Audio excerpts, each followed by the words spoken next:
नमस्कार दोस्तों, मैं डॉक्टर कुलदीप कुमार केकेसर आप सभी का बहुत बहुत स्वागत करता हूं एक नए बिंदु के साथ और एक नई कड़ी के साथ। तो जैसा कि लंबे समय से आप लोग इंतज़ार कर रहे थे इस परीक्षा का, और वो परीक्षा जो नज़दीक आ गई है, स्कूल व्याख्याता की तैयारी करने वाले सभी विद्यार्थियों को मेरी तरफ से बहुत बहुत शुभकामनाएं।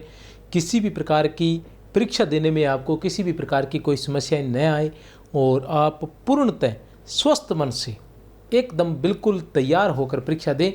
मतलब किसी जो आपने तैयारी की है उसका आपको 100% प्रतिफल प्राप्त हो, इसकी मेरी तरफ से बहुत बहुत शुभकामनाएं। और साथियों, कुछ होता है कि बहुत बार ऐसा होता है कि हम लोग ना घबराहट होने लग जाती है, परीक्षा नज़दीक आती है तो वो नॉर्मल सी बात है। उस घबराहट को घबराहट न समझिए, ये एक नॉर्मल प्रक्रिया है। कहने से तात्पर्य है कि जैसे गर्मी में जाने से गर्मी लगती है और ठंडी जगह जाने पर ठंड लगती है ना, वैसी ही ये प्रक्रिया है कि एग्ज़ाम देने जाने से पहले घबराहट होती है। तो ये एक नॉर्मल प्रक्रिया है। इस तरह से उस घबराहट से घबराए नहीं, ठीक है ना, उसको इग्नोर करने का ही प्रयास करें जितना हो सके। एक बात। दूसरा बात ये है कि आप ये दिमाग से बिल्कुल बात निकाल दें कि याद नहीं है। क्योंकि जब हम ऐसे मनन करने की कोशिश करते हैं तो हम सब कुछ मनन करने की कोशिश करते हैं। ज़्यादा मैं लंबी बात नहीं करने आया हूँ, मैं यहाँ सिर्फ आपको शुभकामनाएं देने आया हूँ। लेकिन कुछ एक बिंदु जो पिछली जरूरी दिशा निर्देश मैंने दिए थे, जानकारी दी थी, उसमें कुछ बिंदु रह गए थे जो ज़रूरी थे, तो वो मैं आपको बता देता हूँ, ठीक है ना। तो जैसे क्या होता है कि बहुत बार हमें ऐसा लगता है कि हमें याद नहीं है, तो ये ऐसा नहीं होता। आपने जितना याद किया है ना, वो उतना याद ही है, और जिस हिसाब से आपने याद किया उस हिसाब से आपको याद है। जितनी आपने मेहनत की है उतना आपको याद है, इसलिए चिंता करने की आवश्यकता नहीं है। कहने से तात्पर्य ये है कि जिस इंसान ने चाय बनाई है उसको चाय मिलेगी। चाय में जितना मतलब मीठा डाला है वो उतनी ही मीठी मिलेगी, ठीक है ना। इलायची डाली है तो इलायची की खुशबू आएगी, ये तय है। ये घबराने की आवश्यकता नहीं है। कहने से तात्पर्य ये है कि आप चाय बनाते वक्त ये घबराएं कि नहीं इसमें से पता नहीं मीठा कितना होगा कि ये होगा। आप चिंता नहीं करिए, आपने जितनी चीनी डाली है उतना हो जाएगा, तो घबराए बिल्कुल नहीं। और दूसरी बात यह कि घबराने से अब कुछ होने वाला भी नहीं है, उल्टा नहीं घबराने से आपको फ़ायदा हो सकता है, घबराने से कोई फ़ायदा नहीं हो सकता। अतः काम हमेशा वही करें जिसमें कोई फ़ायदा हो। जिसमें कोई फ़ायदा नहीं है उस काम को करने से क्या फ़ायदा। तो कहने से तात्पर्य है कि घबराएं बिल्कुल नहीं। और एक बात और बताऊं कि वहाँ मैं बतानी भूल गया था कि गोले जो काले करने हैं ना, उसका विशेष रूप से ध्यान दें।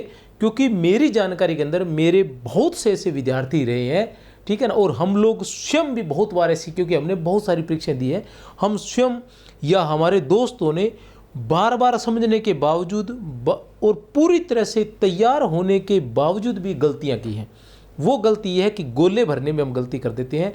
और बहुत से विद्यार्थी तो नॉर्मली कुछ गलती करते हैं, जैसे मान लो भी 2-4 गोलों में आगे पीछे हो गया, उत्तर किसी और का था, भरना द था भर बै दिया, ठीक है ना, भरना ए था भर सह दिया, ये गलती हो जाती है कुछ में तो। और कुछ में ऐसा हो जाता है कि नंबरिंग चेंज हो जाती है, 21 नंबर का भरना था और 22 का भर दिया, 100 का भरना था और 99 का भर दिया, ये गलती हो जाती है। लेकिन कुछ विद्यार्थी ऐसे होते हैं जिनसे काफ़ी बड़ी गलती हो जाती है। वो ये होती है कि वो जो बाद में भरने वाला सिस्टम है ना, कि एक बार निशान लगा दिए और बाद में भरे, वो क्या करते हैं कि 21 का गोला भर दिया, 22 का भर दिया, 23 का भर दिया। वो क्या करते हैं, कहीं न कहीं एक लाइन छोड़ देते हैं और वो 10, 15 या 5, 7 जितने भी गोले हैं वो गलत भर देते हैं, ठीक है ना। तो ऐसी कंडीशन से बच कर रहें, पूरी तरह से सतर्क रहें, घबराएं नहीं, सतर्क रहें, ठीक है ना। कि इस प्रकार से आपने कुछ भी नहीं करना है। और एक जो मेन जो सीट होती है ओएमआर सीट, उसको भी थोड़ा ध्यान से भरें। कुछ नहीं आता है तो पूछ ले, वहाँ 2 इंसान खड़े रहते हैं, ठीक है ना, तो वो आपको ये बातें बताने के लिए होते हैं, उनको ये सारी जानकारी होती है। तो ये घबराने की ज़रूरत नहीं है, आराम से उनसे पूछें और पूछ कर ओएमआर सीट की जो बातें हैं वो भर दें। और उसके बाद नीचे के क्रम है उनको देख भरें। और विशेष रूप से ध्यान रखें कि एक साथ न भरें, विशेष रूप से एक साथ न भरें। और 5वें विकल्प का विशेष रूप से ध्यान रखें। और मेरी तरफ से पुनः आप सभी को बहुत बहुत शुभकामनाएं। बिल्कुल भी न घबराएं, जो होगा मंजूर खुदा होगा। आपको बिल्कुल भी घबराने की जरूरत नहीं है, आपकी मेहनत का फल आपको अवश्य मिलेगा। मेरी तरफ से आपको शुभकामनाएं। आपको जीत हासिल हो, आपको सफलता प्राप्त हो, आपको लक्ष्य प्राप्त हो और आपके ख्वाब जो आपने देखे हैं वो सभी पूरे हो। मेरी तरफ से पुनः बहुत बहुत शुभकामनाएं। जय हिंद, जय भारत।